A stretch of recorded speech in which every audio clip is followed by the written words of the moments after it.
umano ni Ro. Oo nga. Oo nga, narinig ko to kanina sa sa press con ni Attorney Claire. Kanina sa press con niya. 2 minutes ago. Sige, ito na lang. Para sa Attorney Claire din na topic. Dati, puro tayo laro. Ang saya maging bata, no? Ngayon, high school na tayo. Aral naman. Parang sabi dito, sabi ni Attorney Claire, ano ang pwedeng gawin ng mga biktima sa mga inagawan ng mga lupa ng mga magsasaka? Sinabi ni Attorney Claire sa press con niya kanina to eh. Tingnan natin dito. Okay. Yussi Claire, matindi! Si Yussi Claire, inungkat ang pagiging land grabber umano ni Roque at Singson. Ay, dalawa pala to. Dalawa. Roque at Singson, nakaka pa. Oh, nasa bilyonaryo pa oh. Sige. Pasok, Attorney Enzo Recto.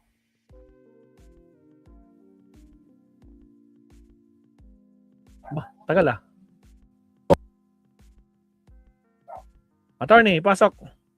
O mga kabunyog, mga kababayan, magandang araw po sa inyong lahat. Welcome po sa isang namang episode ng ating Kape at Kwentuhan. Sir Leonardo, shout Medyo out. late na naman itong ating Kape at Kwentuhan. Leonardo, Di ba? Kahit Emmy. naman gabi, okay namang magkape. Me Diba? 143, shout Mga out. kabunyog, mga kababayan, namamaos ako, ano? Namamaos ako kasi maghapon, nagbibigay ako ng lecture. Nagbibigay ako ng lecture ngayon, ilang araw ito, kaya sensya na.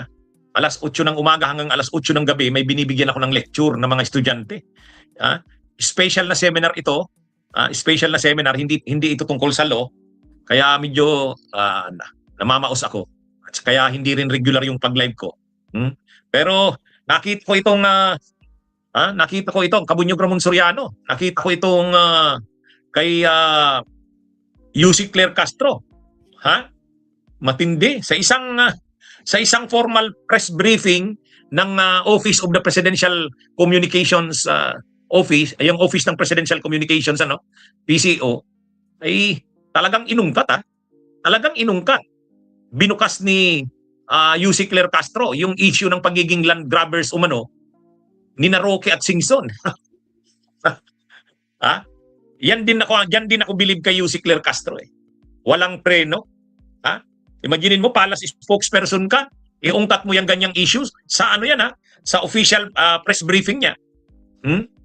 Actually, ang ginawa niya, nandun yung representative ng DAR, si Yusek Ninata Duran, nandun sa press briefing. So, inungkat niya ni Yussi Claire Castro. Ano bang totoo dito sa issue tungkol kay yung napag-usapan, yung tungkol nga dito kay Harry Roque at Singson. O ngayon, talagang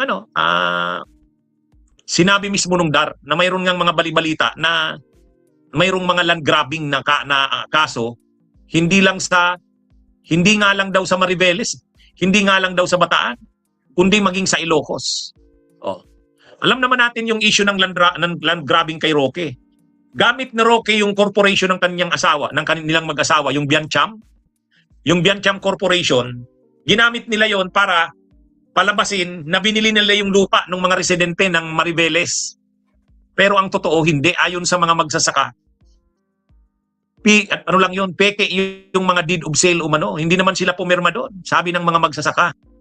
Bakit kasi na umabot sa punto na naglalang grabbing na si Roque?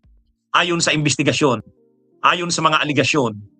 Alam naman natin, si Alice Guo sa Bamban Tarlac, yung compound niya na malaki, tinayuan ng mga structures, nirentahan ng mga pogo.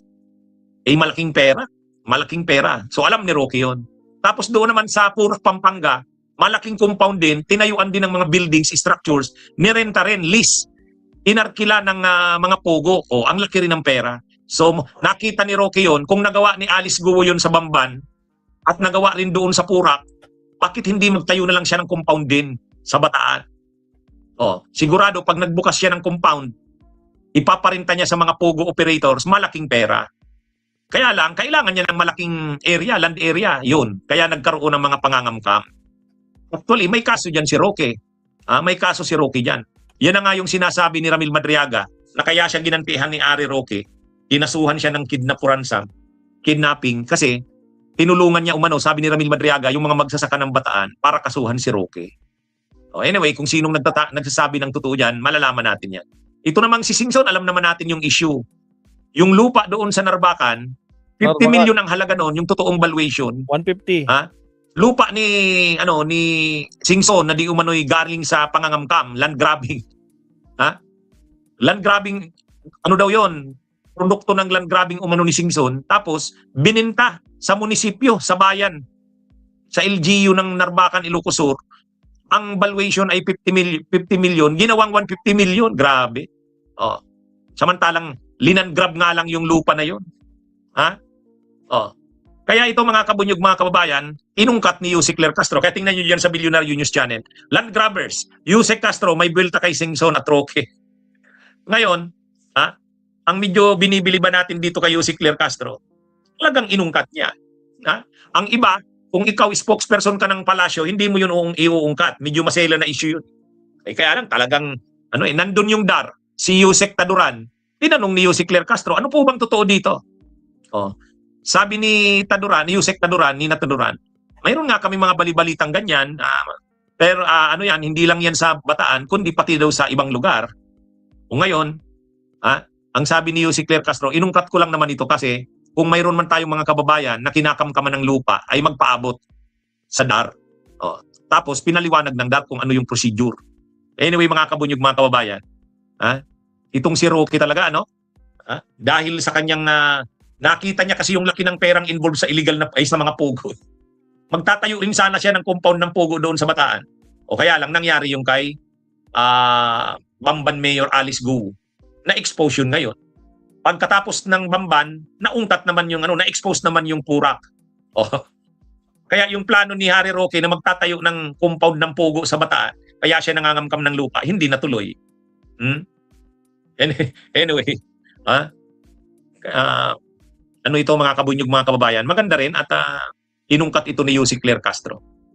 Kaya si Harry Roque ayaw nang umuwi yan sa Pilipinas kasi kung mga haharapin niyang kaso mabibigat, qualified human trafficking siya. O, tungkol din yan sa illegal na pugo. Non-bailable yan. Tapos ito land grabbing na naman. Land grabbing. O, naabutan daw tayo ni Agustin Mondragon ng live. Tama ka, kabunyog music stories. Kaya ayaw ni Roque umuwi kasi ang dami niyang haharaping kaso. Ito ring si Chavit, kaya gusto nitong magkaroon na ng mapalitan na si Marcos kasi ang dami niya ng problema eh. May kaso siyang plunder. Baka ma-resolve ng ombudsman yung plunder niya, makitang may probable cause. Pag na-issuehan siya ng warrant of arrest doon, non-bailable na naman yon. Kaya masyado nang nagmamadali itong si Singson. ASAP daw. Dapat lusubin na ang Malacanang. Magmarcha na doon. One time, big time. Si Roque naman, gusto niya talaga mapalitan na daw si Marcos. Kasi siyempre, na siya? 2 taon na siya doon sa 2 taon na siyang nagtatago eh. Okay, salamat Romel Basa. Sabi niya lagi daw nakikinig sa atin. Salamat. Okay, mga kabunyog, mga kababayan, magandang araw sa inyong lahat. Magandang araw po. Si Nino Neri, salamat. Kay Violeta Bacamante, good evening. Kay Luisa Rialin, good evening din po. Kay Abin Cardinal, pasensya na mga kabunyog, late itong aking kape at pintuhan kasi may seminar akong binibigay ngayon. Naglelek ako, kaya medyo nga namamaos ako. Pero hayaan nyo, tuloy-tuloy lang tayo. Pag nababakante ako, mag-discuss ako. Okay, mga kabunyog, mga kabayan, magandang araw sa inyong lahat. Mabuhay po tayo. Bunyog, halikan na kasama ka. Salamat, attorney. Silipin nga natin yung mismong Billionaire News na yan. Bago tayo pupunta sa pinakalas. Silipin lang natin yung land grabbers na yan. Ito.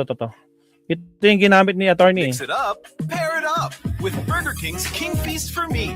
Just pick one mate. Here we go. Hindi pinalampas ni Palace Press Officer Claire Castro ang pagkakataon para buweltahan ng mga umano'y land grabber. Ang kanyang puntirya, mga kaalyado ng mga Duterte.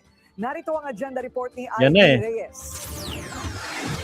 Yung press con kanina yan eh. Bilang may pasaring ang Malacanang sa mga kaalyado ni former President Rodrigo Duterte, sina former Ilocos Sur Governor Chavit Singson at presidential spokesperson Harry Roque pagdating sa usapin ng land grabbing. Sa press conference ng Departments of Agriculture at Agrarian Reform kanina, tinanong ni Palace Press Officer Claire Castro ang DAR kung namomonitor ba ang pang-aabuso sa mga magsasaka at pangangagaw ng lupa, gaya ng sitwasyon sa Bataan at In fact, hindi lang po dito sa Bataan, may mga iba pa pong malalaki talagang Like Ilocos Sur? at iba pa pong mga lugar Okay. without mentioning kung ano pong particular na lugar. noong Disyembre, inakusahan si Roque ng land grabbing sa pamamagitan umano ng Biancam Holdings Corporation at First Bataan Mariveles Holding Corporation, kung saan 75 pamilya ang ninakawan umano ng lupa. Tinawag naman itong recycled accusation ni Roque.